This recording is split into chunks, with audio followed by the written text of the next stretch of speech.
आप सभी दर्शकों का क्षीर सागर ज्योतिष चैनल में स्वागत है। ज्योतिष प्रणाम के साथ राशिमाला की दूसरी संक्रांति में देवगुरु बृहस्पति का प्रवेश हो रहा है 1 मई 2024 को अपराह्न 12:55 पर, और ये कृत्तिका के दूसरे चरण में प्रवेश कर रहे हैं।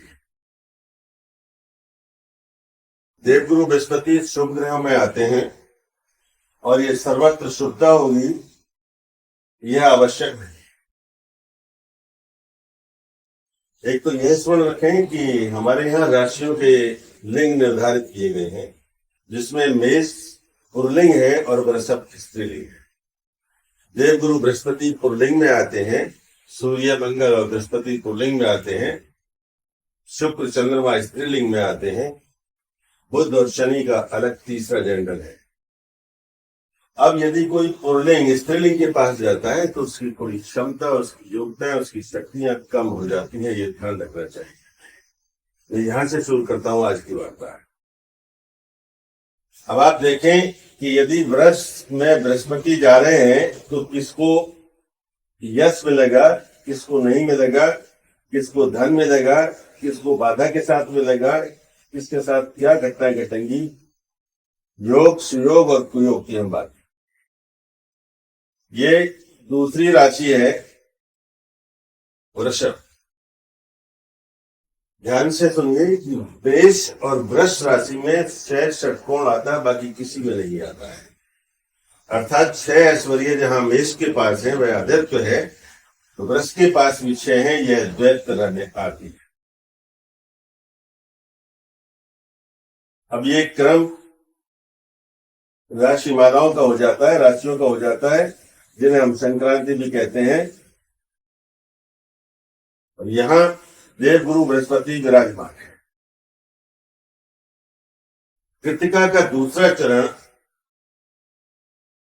शनि नवंश के स्वामी हो जाते हैं।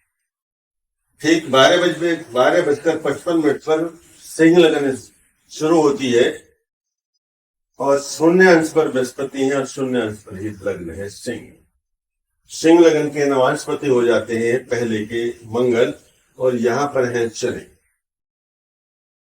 एक और विशेष बात, कुछ पंचांगों में 1:01 दोपहर का समय लिखा है, अर्थात 1.5 अंश लग्न चल चुकी है, 1.5 अंश लग्न का खत्म हो चुका है। तो यहां हम देखते हैं कि नमाज तो हमारा वही रहेगा, लेकिन सब नमाज क्योंकि 22 कला और 13वीं कला पे बदल जाएगा, तो वहां उन्हें जद्दोजहद शुरू हो।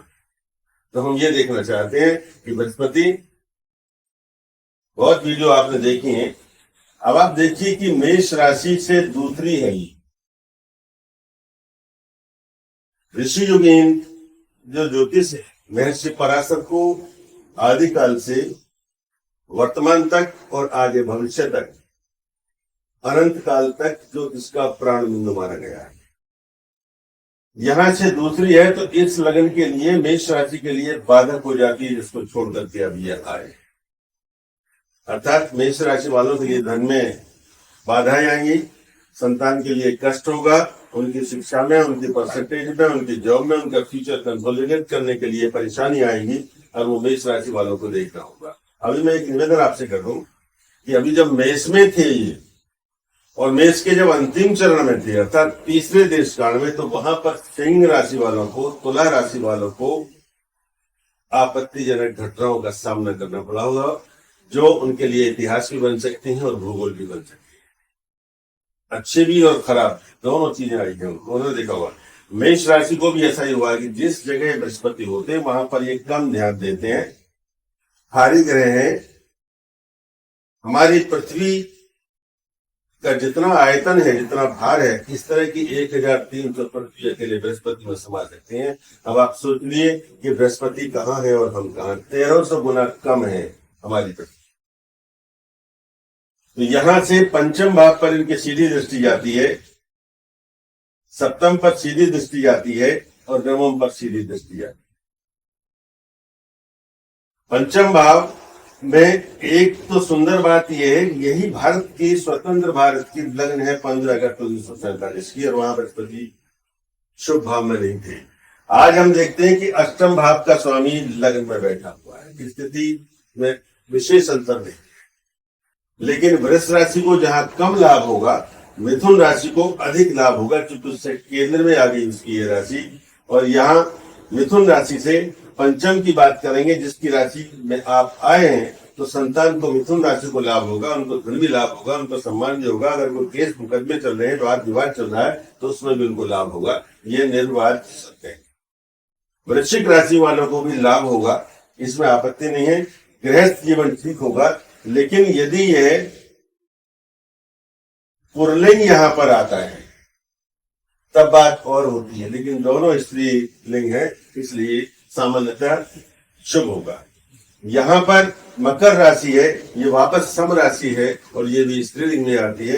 तो हम देखते हैं कि स्त्रीलिंग में आने के बाद 3 स्त्रीलिंग को आप देखते हैं, तो यानी कि किसी महिला का जहां यशमान यश गाथा गाई जाएगी, उसका नाम विस्मय चमकेगा, इस पटल पर चमकेगा, तो किसी के साथ कोई जघन्य अपराध भी कर सकता है। दोनों ही बात है, क्योंकि सप्तम भाव को मारे की संज्ञा कभी हमसे बुला नहीं सकते। इसलिए आप ये देखिए कि सिंह राशि से, ये सिंह राशि की अगर बात करें तो यहां से दसम बृहस्पति के हैं। जब बृहस्पति दसम में होते हैं तो सम्मान खूब मिलता है, यश खूब मिलता है, लेकिन प्रमोशन नहीं हो पाता है, हम उसमें रुक जाते हैं। धन भी बढ़ जाता है हमारा, सब कुछ हो जाता है। वाहन का सुख बढ़ सकता है, हमारे पास बड़ी गाड़ी आ सकती है, उसमें आपत्ति नहीं। हम घर छोटे से बड़ा कर सकते हैं, अपने सांसारिक वस्तुओं को बहुत अच्छा कलेक्शन कर सकते हैं। लेकिन ये पंचम भाव जो हमारा चांस मनी का है, इन लोगों को चांस मिलेगा जो उनके पंचम में आती है, जो उसकी इस राशि के मित्र हैं, उनको मिलेगा। तो उनके लिए अधिक लाभकारी और यशकारी है बृहस्पति का यहाँ ट्रांजिट। हम देखते हैं शिक्षा का भाव ये है, तो भारत की शिक्षा और विश्व में शिक्षा में कोई बड़ा परिवर्तन हो जाए तो इसमें आश्चर्य हमें नहीं करना चाहिए, ऐसा होता रहा है। एक और बात मैं आपको बता दूं कि जिस समय हर्षद मेहता ने बैंकों को रद्द कर दिया था, बैंक खाली कर दिए थे, उस समय बृहस्पति सिंह राशि में थे। तो सिंह राशि वाले सोच लें कि उनके लिए अभी शुभ समय इतना अच्छा नहीं है, लेकिन पहले से बहुत बेटर होगा, इसमें दो राय नहीं। उनके पास धन भी आएगा, यश भी आएगा, लेकिन पराकाष्ठा पर, चरम पे और परम पर नहीं पहुंच सकते, ये ध्यान रहे। वृश्चिक राशि वालों को अप्रत्याशित लाभ होगा, जो कल्पना के बाहर होगा। इनको भी होगा, मिथुन को भी होगा। इसके बाद धन सम्मान बढ़ जाएगा, घर में कोई विवाद चल रहा वह सुलझ जाएगा, प्रॉपर्टी के मसले हल हो जाएंगे, बच्चों की शादियां नहीं हो रही तो उनके विवाह हो जाएंगे। विवाह रखें, आप विदेश में भी भेज सकते हैं अपने बच्चों को पढ़ने के लिए, ये हम पॉसिबिलिटी लेकर सकते हैं। लेकिन अष्टमेश लग्न में यदि है तो वृष राशि के लिए हानिकारक तरीक है, तो हम ये नहीं भूल सकते। इसलिए मेरा महिलाओं से निवेदन होगा कि वे अपनी दोनों उंगली अपनी रसोई के मसालेदानी की हल्दी के डिब्बे में डालें, और जो बृहस्पति का माउंट है यहाँ और यहाँ लगाएं, यहाँ और यहाँ लगाएं, और थोड़ी देर रखें उसको, तो उनको बहुत लाभ होगा। चतुर्थ भाव में उत्तर दिशा आती है, और उत्तर में सूर्य है जो पूर्व में निकलते हैं, और वो आधी रात का समय होता है। तो उनको चाहिए कि वे चुटकी भर हल्दी डाल के सूर्य को जल चढ़ाए, तो उनका गुणगान होगा। पीतल का सोने का कोई कड़ा हाथ में डाल लें तो अच्छी बात है, आजकल खतरा है स्वर्ण धारण करने से, फिर भी उनको बहुत लाभ होगा, इतना अवश्य याद रखें। मकर राशि वालों का चूंकि त्रिकोण संबंध है, इनके लिए बहुत लाभकारी है। बेशक हम ये सोचें कि मकर राशि की कमजोर राशि है, लेकिन ऐसा कदाचित नहीं होगा, क्योंकि बृहस्पति फल देंगे, और ये एक सुंदर और अच्छा भाग्य है। जहां मिथुन वाले धर्म कर्म करेंगे, धर्मात्मा का काम करेंगे, पूजा पाठ करेंगे, तीर्थ यात्राओं के दर्शन करेंगे, तीर्थ धाम में जाएंगे, वहां मकर राशि वाले चले जाएंगे, वो भी ऐसा ही। वृश्चिक राशि आत्म केंद्रित हो सकती है, संग्रह की प्रवृत्ति उसकी बढ़ सकती है। तो हमें ये देखना चाहिए कि बृहस्पति केवल बहुत अच्छा फल देंगे, ये एकदम सही नहीं है। देखिए, हम कलयुग में ज्योतिष कर रहे हैं, और ज्योतिष का एक मौलिक सिद्धांत है कि देश काल और पात्र पर चल रही है। हम सतयुग में ज्योतिष का अभ्यास नहीं कर रहे, ज्योतिष की चर्चा कलयुग में कर रहे हैं। इसलिए सोच समझ के कदम उठाइए, अपने विचारों को मजबूत रखिए, स्ट्रांग रखिए, डिसीजन बहुत सही और सोच समझ कर लिए।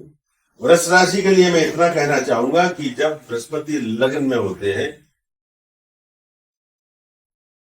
क्योंकि बृहस्पति गुरु है, गुरु का काम सुनना और सुनाना होता है, इसलिए श्रवण भी और बोली भी दोनों उत्तम श्रेणी के होने चाहिए। यहां वे अपने मद में नहीं आए, किसी घमंड में नहीं रहे। उनका परामर्श यदि आदेश बन जाएगा तो यह बौद्धिक हिंसा हो जाएगी। इसलिए वृष राशि वाले इस बात को ध्यान रखें कि ये बौद्धिक हिंसा से बचें और बृहस्पति होने पर जन्म दिए बिगड़ नहीं छोड़ेंगे।